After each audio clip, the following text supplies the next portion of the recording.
ভারত ও পাকিস্তানের মধ্যে চলমান উত্তাপের মাঝেই পূর্বাঞ্চলে নতুন করে থাবা বসালো চীন। পঞ্চমবারের মতো অরুণাচলের অন্তত 27টি স্থানের নাম পরিবর্তন করেছে বেইজিং। এই পদক্ষেপে তীব্র ক্ষোভ ও কড়া ভাষায় নিন্দা জানিয়েছে নয়াদিল্লি। এই পরিস্থিতিতে সীমান্ত জুড়ে তাই আবারও নতুন সংঘাতের আশঙ্কা বাড়ছে। যুক্তরাষ্ট্রের কূটনৈতিক তৎপরতায় কাশ্মীর ঘিরে সর্বাত্মক এক যুদ্ধের দোরগোড়া থেকে সরে এসেছে ভারত পাকিস্তান। সংঘাত কমলেও কমেনি উত্তেজনা। এর মধ্যেই নতুন করে ভারতের পূর্বাঞ্চলের সীমান্ত জুড়ে বাড়ছে গভীর উদ্বেগ আর আসন্ন সংঘাতের কালো মেঘ। হিমালয় ঘেঁষা প্রদেশ অরুণাচলকে নিজেদের রাজ্য হিসেবে দাবি করে চীন। সেই দাবিকে আবারও সামনে নিয়ে অরুণাচল রাজ্যের বিভিন্ন এলাকার নিজেদের দেয়া নামের পঞ্চম তালিকা প্রকাশ করল চীন। তথ্য বলছে বেইজিং অন্তত 27টি স্থানের নাম পরিবর্তন করে তালিকা প্রকাশ করেছে।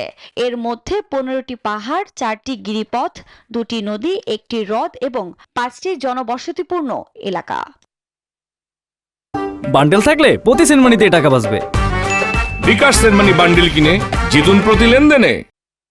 চীন ভারত প্রকৃত নিয়ন্ত্রণ রেখা LAC লাদাখ সেক্টরে 4 বছরের বেশি সময় ধরে চলমান সামরিক অচল অবস্থা নিরসনে গেল বছরের অক্টোবরে একটি সমঝোতায় পৌঁছায় দুই দেশ।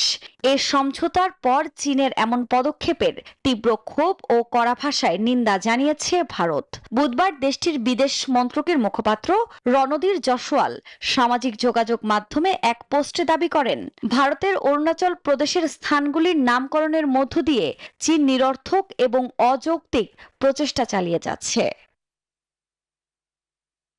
পারমাণবিক শক্তিধর চীন ও ভারতের মধ্যে প্রায় 3000 কিলোমিটারের সীমান্ত রয়েছে। তবে এবারই প্রথম নয়। চীনের বেসামরিক সম্পর্ক বিষয়ক মন্ত্রণালয় 2017 সালে অরুণাচলের 6 এলাকার নাম পরিবর্তন করে তালিকা প্রকাশ করে। এরপর 2021 সালে 15 স্থানের নামকরণ করে দ্বিতীয় তালিকা প্রকাশ করে তারা। 2023 সালে প্রকাশিত তালিকায় ছিল 11টি স্থানের নাম এবং গেল বছর 30 স্থানের নাম পরিবর্তন করে বেইজিং। আফরিন মৌ, নিউজ 24।